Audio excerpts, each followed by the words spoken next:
우리 이제 내일부터 새해 첫날부터 시작하게 되는 두 달간의 기도 훈련을 앞두고 성경에 기도와 관련되는 여러 본문들의 말씀을 함께 보고 있습니다.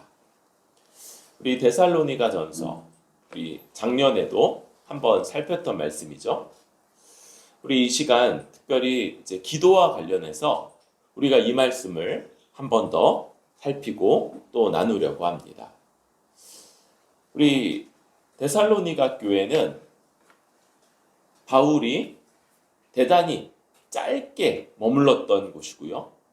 또 거기서 아주 심한 환난과 박해를 받고 아주 급히 옮겨갔던 곳이죠.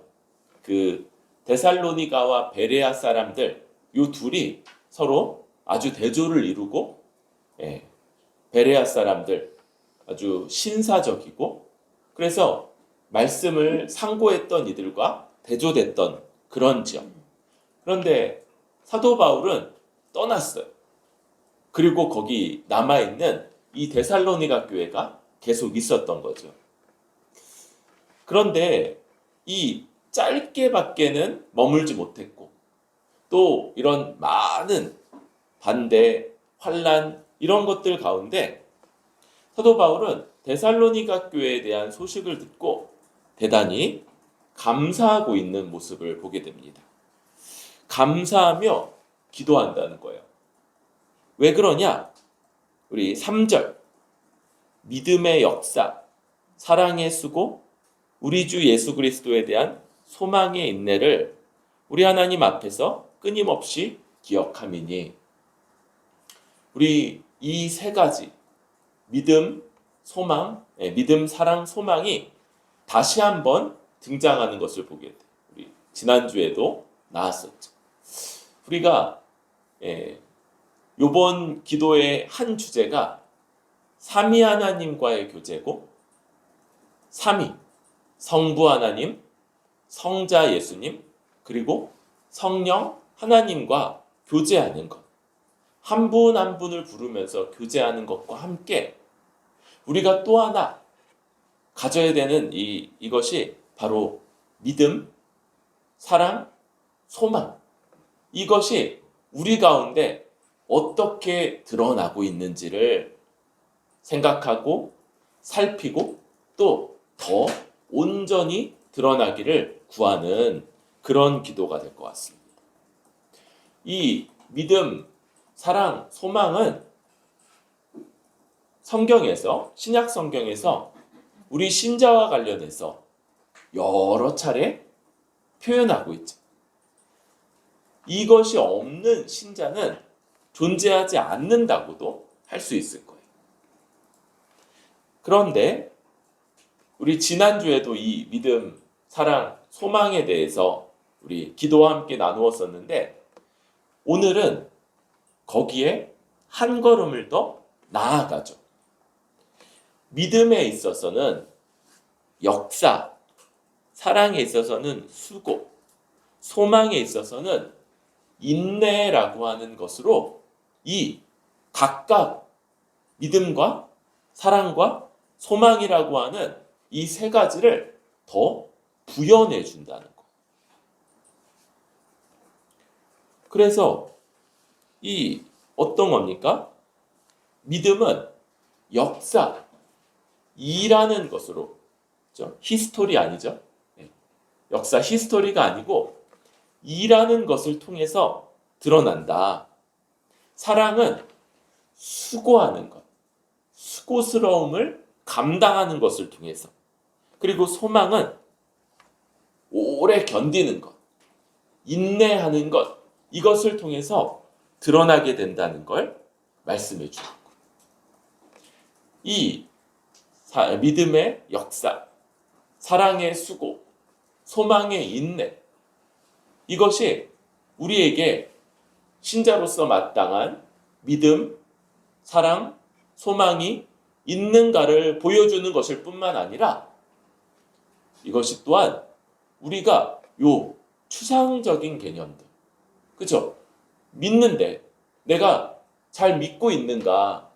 이런 것들을 점검하기가 때로는 쉽지 않은데 그때 이것이 어떤 일들로서 드러나고 표현되고 구체화되고 있는가?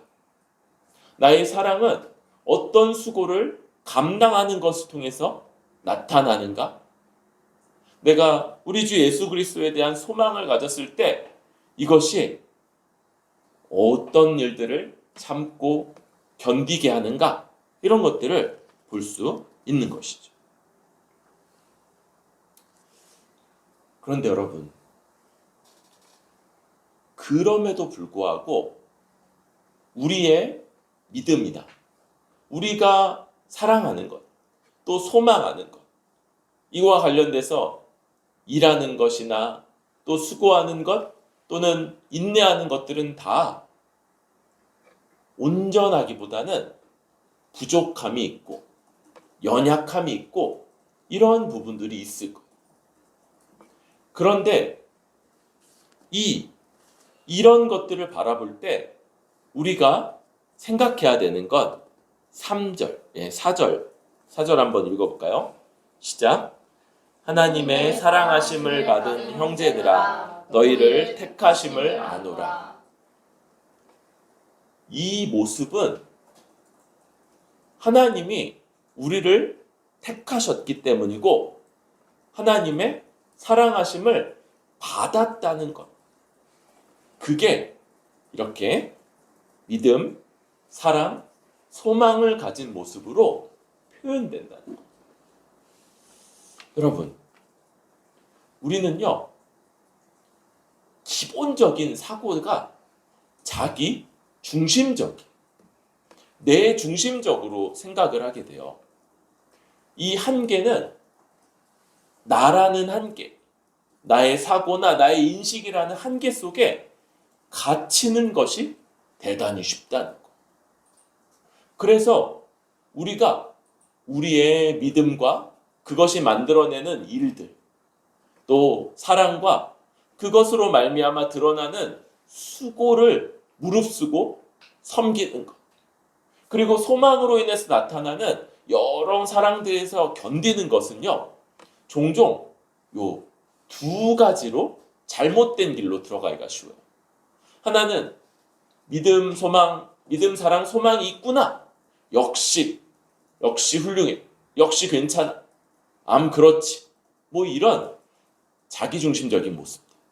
혹은 이것들이 언제나 온전하기보다는 연약함과 부족함 속에 있다고 그랬죠. 그러니까 언제는 좀 있는 듯 하다가도 조금 있을 때는 또 왜곡되거나 엇나가거나 이상해질 때 나는 이런 것들이 없나 봐. 이렇게 부인하는 모습. 그런데 바울은 우리에게 있는 믿음, 사랑, 소망이 하나님의 사랑을 받은 결과이고 하나님이 우리를 택하신 결과인 것을 기억하고 되새기고 이것을 굳게 붙잡으라고 말하고 있는 겁니다. 여러분, 우리는요, 우리에게 나타나는 이런 모습들로 반드시 하나님이 우리를 택하셨다. 하나님이 우리를 택했다. 이 일은요, 나로 말미암은 것이 아니라 하나님의 뜻과 하나님의 정하심과 하나님의 사랑하심의 결과물로서 나타나고 있다는 것들을 바라봐야 돼요. 그래야지만 좀 괜찮을 때 우쭐대거나 으스대거나 교만함에 빠지고 그러지 않을 수 있고요. 반대로 좀 부족할 때 그때 낙심하고 좌절하고 완전히 나는 불신자인가 봐. 막 이런 생각에 빠지지 않을 수 있는 거죠. 하나님이 택하신 결과. 여러분, 우리에게 이런 선한 것들, 믿음, 사랑, 소망 이런 것들이 나타날 우리에게서부터 나타날 만한 그런 괜찮은 사람들이 아니잖아요. 아직도 그런 생각이 좀 빠져 있습니까? 나 정도면 괜찮지, 나 정도면 훌륭하지, 뭐 이런 생각들 합니까? 여러분, 자기에 대해서 너무 좀 잘 모르는 거죠. 여러분, 우리 너무 아주 이기적인 그런 사람들이에요. 나 중심적이고 나밖에 모르고, 그래서 이렇게 아니야, 나는 맨날 내 처자식들 생각하고 내 부모님 생각하고 내 가족들만 위해서 살아가는데, 그게 자기 중심적이지 않은 게 아니고 더 넓은 자기, 그쵸? 나와 아주 긴밀하게 연결되어 있는 더 넓은 자기 중심성인 것뿐이지, 그게 자기 중심성을 벗어난 게 아니라고 그랬어. 그런데 우리는 이런 모습이 나타나고 있다는 겁니다. 이때 우리가 하나님이 우리를 택하셨고, 이 하나님의 택하심은 후회하심이 없다, 이렇게 말해요.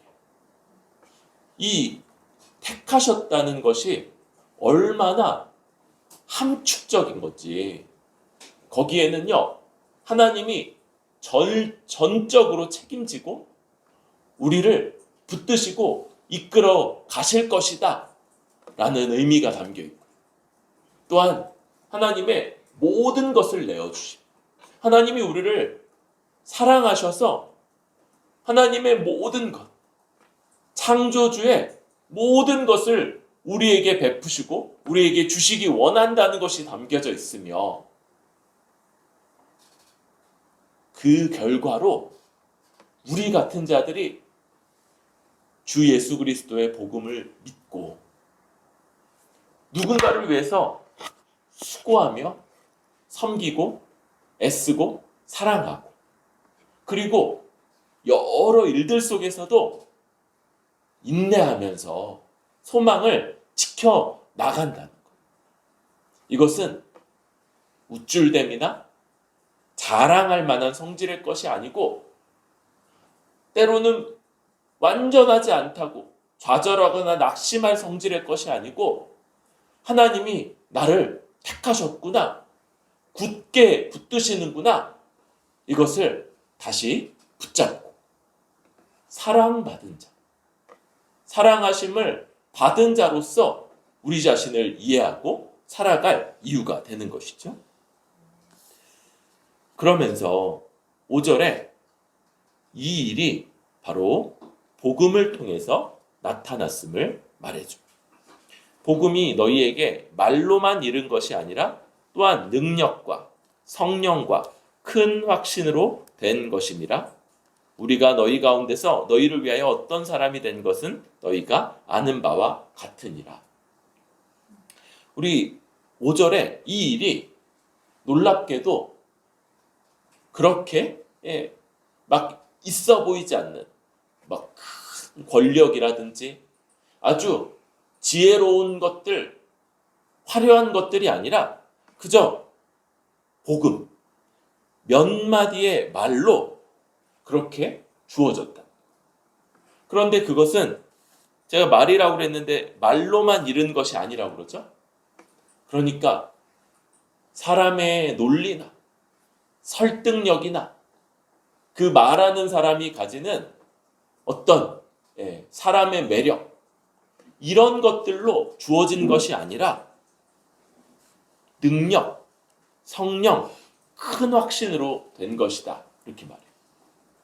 여러분, 이 말은요, 바로 사람을 굳게 붙잡는, 확신하게 하는 그런 성령의 능력, 이렇게 이해할 수 있습니다.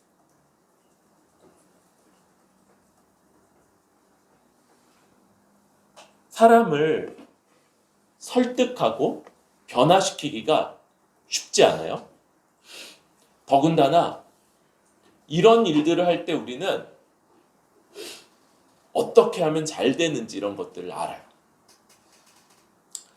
특정 직업에서 이런 방법들을 좀 사용하죠.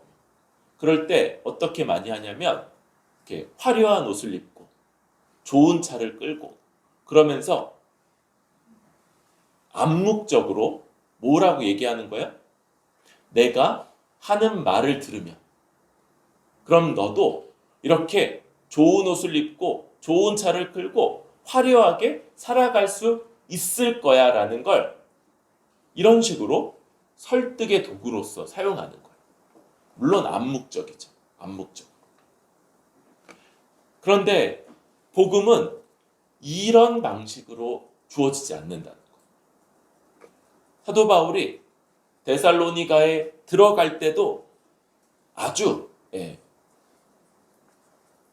외형적으로 매력적이지 않은 모습으로 들어갔고, 그죠? 매맞고 들어갔다고 그랬죠? 매맞고. 그리고 들어가서도 거기서부터도 쫓겨났어요. 도망쳐 나왔어요. 그럼에도 불구하고 이 복음은 사람들을 확신시키고 그 복음을 굳게 믿게 하는 그런 능력을 갖고 있었는데 왜냐? 성령님께서 이 복음을 통해서 역사하시기 때문인 거예요. 여러분, 우리는 이 말씀을 기억하면서 기도할 때 우리가 하나님 앞에 기도하는 것 자체가 하나님이 우리를 택하셨고 지금도 우리를 사랑하시기 때문인 것을 잘 부여잡고 기도해야겠다는 생각을 합니다. 그래서 하나님이 우리에게 역사하실 거예요.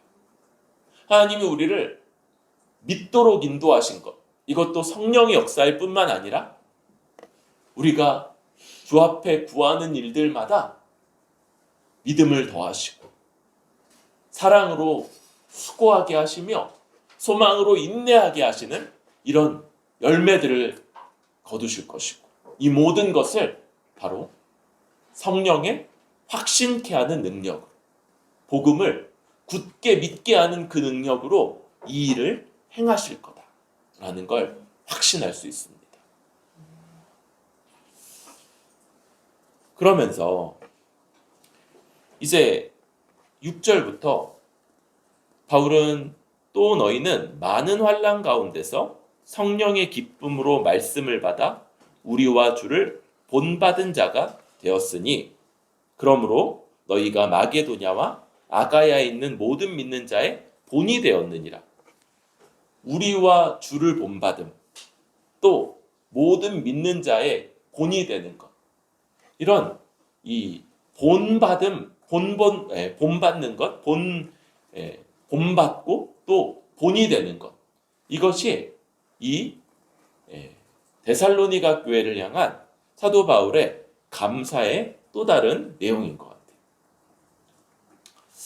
우리는 고난이 올 때 그 고난의 의미, 역할, 이 한 측면을 바로 주를 본받을 수 있도록 하기 위함인 것을 알 수 있습니다.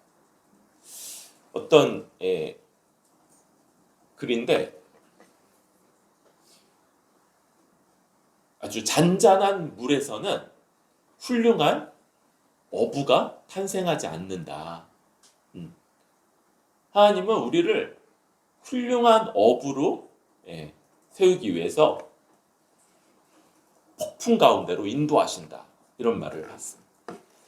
여러분, 우리에게 여러 어려움들, 이런 것들은요, 사실은 하나님 손안에 담겨 있는 훈련 도구라는 것들을 생각해야 됩니다. 여러분, 그렇죠. 고난이 올 때 그게 즐거운 사람이 어디 있어요? 고난이 올 때 힘들지 않으면 그건 이제 고난이 아니죠. 뭐 스톱난이거나 뭔가 다른 거지 그건 고난이 아닐 거예요. 그럼에도 불구하고 우리가 고난이 올 때 신뢰할 수 있는 게 뭐냐면 이건 역시도 하나님의 사랑하심, 하나님의 택하심, 밖에서 작동하는 게 아니라는 거예요. 하나님이 실수하셔서 하나님이 아차! 아이고 어쩌냐? 그래서 우리에게 찾아온 고난이 없다는 것. 우리가 고난을 앞두고 이런 지점을 반드시 붙잡아야만 고난 때문에 염려하고 근심하고 낙심하는 이런 쳇바퀴. 막 근심에 빠지고 염려하면서 그래서 낙심하고 또 어때요? 염려하고 근심하기 시작하면 이런 일들은 점점 더 커집니다.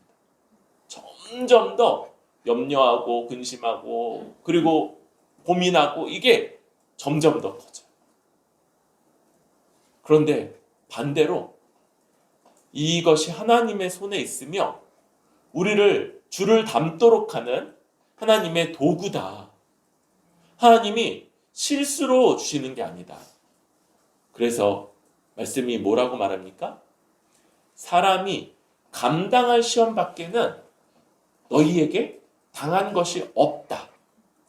그리고 시험 당할 때 또 하나님은 피할 길을 내셔서 능히 감당하게 하신다.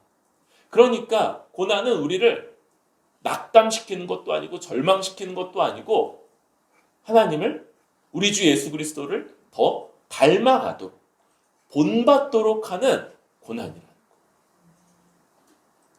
그럴 때 우리는요, 한편 고난은 그것 자체로는 즐겁지 않아요? 기쁘지 않아요? 힘들고 답답하고 숨이 탁 막히는 것 같고 한동안의 기간을 막 씨름하면서 견디기도 하고 또 기도도 하고 그러면서 견뎌내야 되는 거죠. 그런데 그 과정이 하나님의 손 안에 있기 때문에 우리에게 아주 유익하며 우리로 주를 닮게 하며 그것을 통해서 하나님이 선한 뜻을 이루어 가신다는 걸 알기 때문에 기쁨으로 견뎌 가는 것이죠. 우리 이런 고난 중에도 성령이 우리와 함께 하시고 우리를 인도하신다는 걸 우리는 알고 있어요. 때로 우리가 어떻게 기도해야 될지 모를 때, 그죠? 무슨 상황이 탁 벌어지면 한동안 이렇게 멍한 때도 있죠. 그런데 로마서 8장은 성령이 말할 수 없는 탄식으로 우리를 위해서 간구하신다 이렇게 말해요. 그러니까 모든 기도는 다 성령께만 맡겨놓고 우리는 딴 일에 되겠네 이게 아니고 우리가 뭐라고 기도해야 될지 알지 못할 때에도 성령은 우리를 위해서 간구하시면서 우리를 이끌어 가시기 때문에 우리가 다시 기도할 수 있는 거죠. 특별히 여러분 이렇게 고난 중에도 성령을 의지하며 기쁨으로 말씀을 받고 견뎌냈던 이것이 주를 본받고 또 사도 바울 일행을 본받는 것이었잖아요. 그런데 이런 모습이 7절에 마게도냐와 아가야에 있는 모든 믿는 자의 본이 되었다 이렇게 말해요.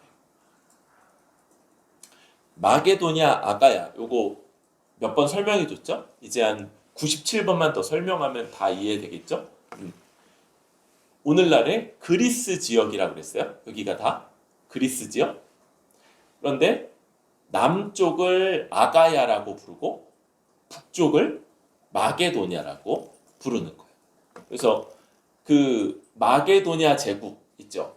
그 누구죠? 알렉산더 대왕이 대단히 빠른 시간에 전 유럽을 이렇게 점령했던 그런 마게도냐 제국. 이게 유명하고 아가야 쪽은 고대 그리스 그래서 아테네, 스파르타 뭐 이런 나라들이 요 아가야 지방에 있던 국가들이죠. 요 지역에 모든 믿는 자의 본이 되었다 이렇게 말해요.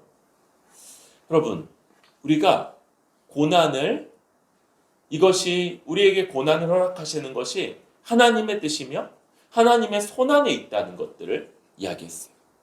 그런데 고난의 또 다른 측면 하나가 있는데 이렇게 데살로니가 교회가 고난을 통해서 견디고 주를 본받은 것 이게 근처에 있는 마게도냐 아가야의 모든 교회들의 모든 신자들의 본이다 이렇게 말하는 거예요. 여러분 우리는요 고난이 올 때 원래도 나라고 하는 이런 한계 나의 생각 나라는 틀 안에 잘 갇혀 있는데 특별히 고난이 올 때 시야가 훨씬 더 좁아져. 그래서 내일, 내 걱정, 근심 이런 것들로 아주 좁아지고 그럴 때 드는 생각이 뭔지 아세요?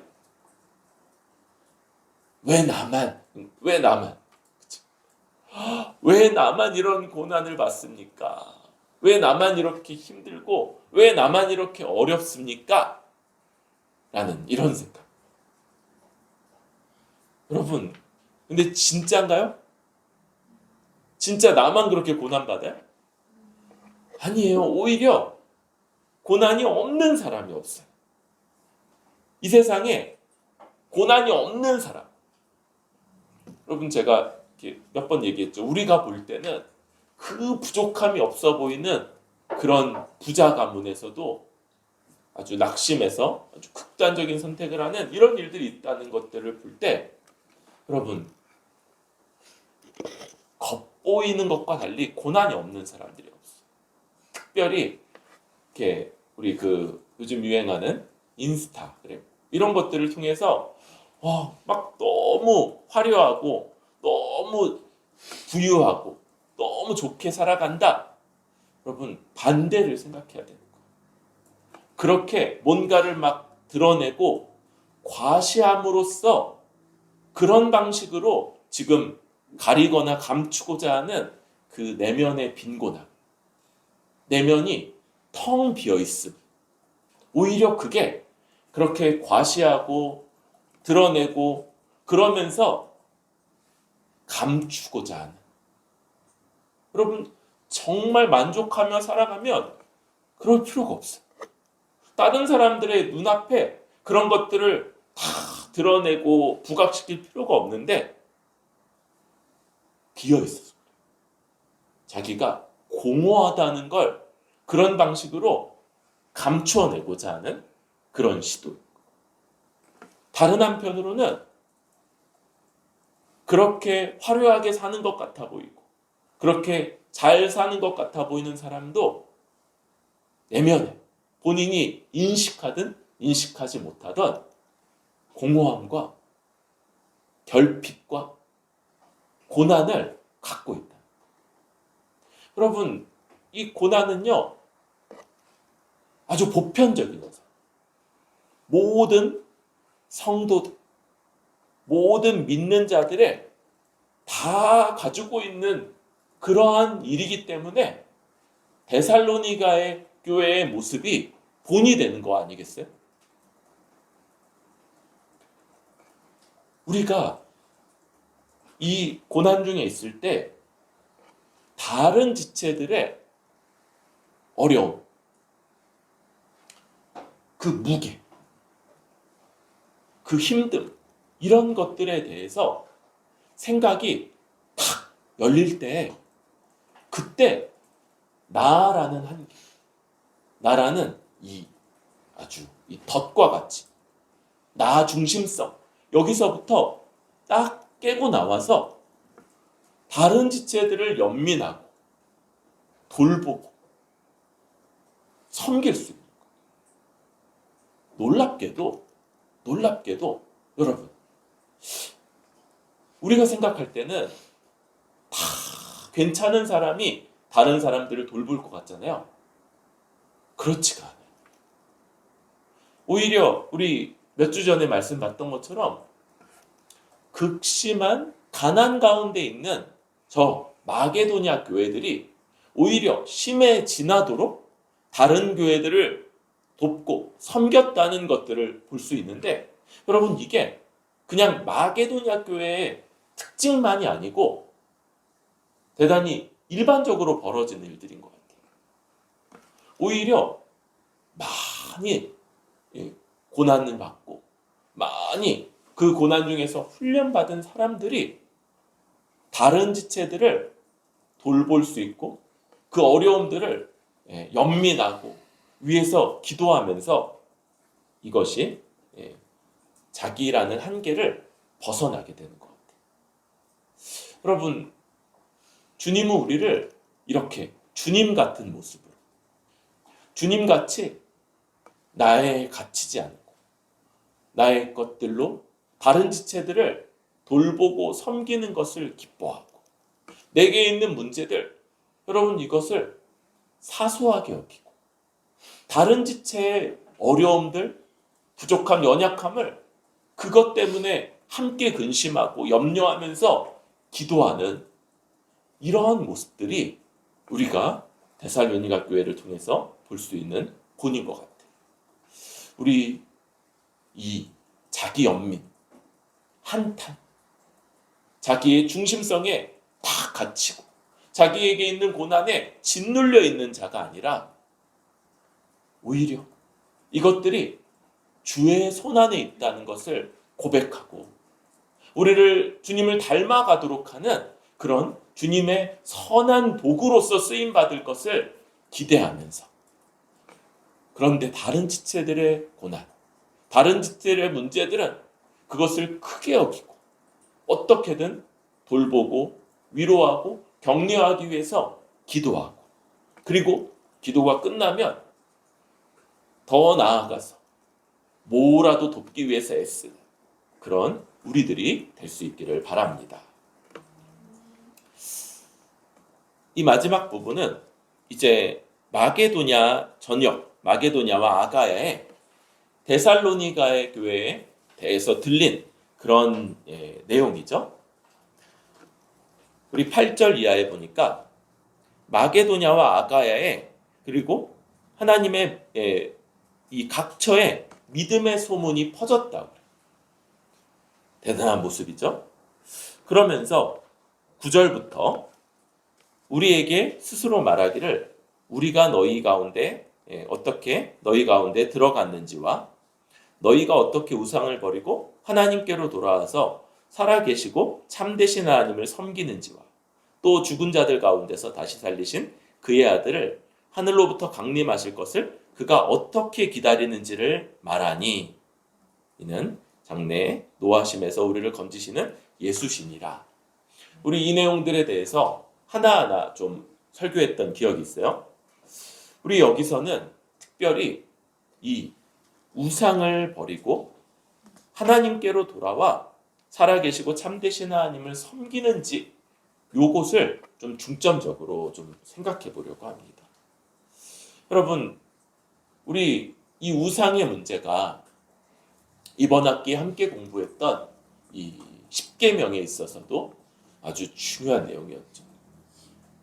그리고 우리가 이 우상의 내용을 그저 정말로 사람 손으로 만들어내는, 깎아서 만들어내는 목각 우상, 새겨서 만드는 은으로 만든 그런 은우상, 이런 것들이 아니라 우리 마음의 문제라는 것으로 확장시켰어요. 우리가 그것으로 모든 사람은 마음으로 우상을 만들어낸다. 칼빈이 사람의 마음은 우상 공장이다, 이렇게 말할 만큼이나 우상을 만들어내는 것. 그리고 그 우상은 뭡니까? 하나님 자리, 창조자이시고 모든 것을 통치하시는 유일하신 삼위일체 하나님의 자리를 하나님을 부인하고 그걸 뭔가로 채워 넣으려고 하는 것, 그게 우상이라고 했죠. 우리가 한 주간 이런 책을 읽고 또 정리하면서 이 우상에 대해서 우리 자신 안에서 또 세상 사람들 안에서 지금 벌어지고 있는 이 우상을 만들고, 근데 우상이 어때요? 그것이 자기 파괴적이고 또 모든 것을 사소한 것들로 바꾸어내게 되는 환원주의에 빠지게 된다는 것들을 보게 됐어요. 여러분, 다시 말하면 우상이 하나님 자리에 하나님인 척 혹은 하나님의 자리를 대체하려고 우리가 만들어놔도 제대로 작동하지 못한다. 우리가 그것 때문에 어리석어지고, 우리 존귀하고 하나님의 형상으로 지음받은 인간이 아주 하나님의 형상이 아닌 것, 아주 사소하고 하찮은 것들로 떨어지고, 우리에게 있는 하나님의 형상으로 지어져 있는 이 아주 창조적인 것, 그리고 사고하고 판단할 수 있는 이 독특한 것들이 그게 별것 아닌 거죠. 그래서 이것으로는 우리에게 우리가 바라는, 소망하는 아주 온전하고 복된 삶을 살아갈 수도 없고, 또 이 세상, 우리가 창조돼서 살아가고 있는 이 세상을 적당하게 이해하고 이 세상을 온전히 설명할 길도 없다는 것. 이것을 우리가 말씀을 통해서 보게 됐어요. 그러면 그 반대가 뭡니까? 살아계시고 참되신 하나님을 이제 다시 섬기는 것. 우리 이 세상에 탐심을 금하지만 하나님을 탐하는 것. 하나님을 더 알기를 원하고, 하나님을 더 갖기를 원하고, 하나님, 나의 마음의 중심에 하나님 되어주시기를 구하는 것. 이것은 아무리 갈망해도 우상숭배가 되지 않고, 아무리 갈망해도 그것은 탐심의 죄를 범하는 것이 되지 않는 유일한 것이라고 했어요. 왜요? 하나님은, 삼위일체 하나님은 무한하신 하나님입니다. 그 하나님을 더 원하는 것, 더 갈망하는 것, 그 하나님을 더 알길 원하고 그 하나님과 더 교제하기 원하는 것, 이게 우상에서 벗어나 살아가는 삶의 모습이겠다 싶습니다. 여러분, 우리는 이 세상에서 매일매일 이 싸움을 벌여야 돼요. 여기는, 그쵸? 물론 이 우상을 버리고 참 살아계시고 참되신 하나님을 섬기는지, 이것은 우리 삶에서 단회적으로 벌어지는 일이기도 해요. 단회적으로. 우리는 하나님을 믿을 때, 신앙을 고백할 때 이전에 섬겼던 우상들을 버리고 살아계시고 참되신 하나님께로 돌아오는 그런 아주 놀라운 방향 전환을 겪죠. 이것을 회심이라고 부르죠. 그런데 회심은 또한 매일매일 반복되어야 되는 측면이 있어요. 우리에게는 또다시 은근한 우상들, 그렇죠? 이 세속적이고 또 유물론적이고, 또는 우리 자신을 아주 신격화하기도 하고 피조물들을 신격화하는 이런 여러 가지 경향성들이 우리 가운데 스며들어오는 거예요. 우리가 이것을 다시 우상을 섬겼노라고 주 앞에서 고백하고 죄 용서를 구하고, 그리고 다시 그 자리에 살아계신 하나님을 모시고 그 하나님을 갈망하는 것, 하나님을 탐하는 것, 하나님과 깊이 교제하며 그 하나님과의 교제로 기뻐하고 만족하는 것, 이것이 우리에게 매일매일 반복돼야 되는 것이겠죠. 여러분, 이제 또다시 시작합니다. 이제 2달의 여정, 2달의 여정을 시작하면서 우리에게 매일매일 삼위일체 하나님과 깊이 교제하는 가운데 성부 하나님의 그 사랑을, 우리 주 예수 그리스도의 은혜를, 성령님의 교통을 중심으로 우리가 깊이 교제하고 그리고 이것이 우리에게 벌어지는 일들, 고난을 견뎌낼 수 있고 또한 그것에 매이지 않고 다른 지체들의 고난을 위해서 기도하고 돌보고 섬기고 그리고 우리 안에 이미 우리가 내어버린 우상 근데 한번 내어버렸는데 스물스물 다시 기어들어오는 그 우상을 다시 내쫓고 그 자리에 하나님만을 모시기를 매일매일 반복하며 이것을 통해서 주 앞에서 복되고 충만하게 살아갈 수 있는 뿌리 깊은 교회 모든 지체들 될 수 있기를 바랍니다.